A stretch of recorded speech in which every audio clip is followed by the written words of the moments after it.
Okay, so it turns out I couldn't help myself from digging further into this issue of the servo mount spinning in the regular chassis mount. So I went and did some, as specific as I could, measuring of the screws and the chassis itself and everything like that. So this is the TC8 kit screw. These are kind of the dimensions of it. This is the regular flathead part.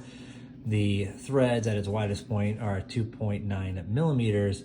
Where this comes in to the threads is 1.44 millimeters up.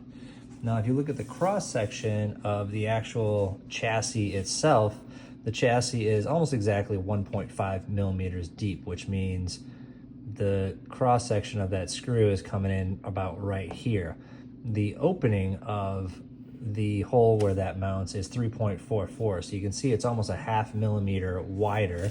So you're talking about a quarter of a millimeter on each side here for that screw to move around in. Now, I went and used some Amazon stainless steel screws that I have, and they do have a slightly different dimension. So over here, from that flathead all the way up to where it actually meets the threads is 1.77 millimeters. So this arrow right here indicates where that chassis is meeting that screw. So you can see here it's actually meeting almost exactly right at where the threads start, which again is 2.9.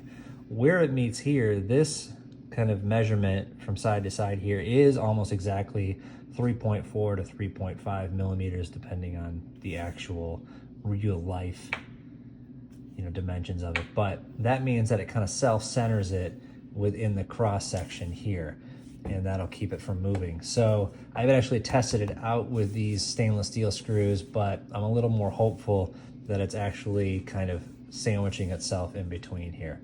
So there's a little more research into it, maybe more than anybody needed to or cared about, but I still think the ultimate solution would have been to either arrange it with 3 screws, in some sort of triangle pattern, or maybe a couple more registering pins to keep it straight in there. But hopefully that answers a question nobody really asked.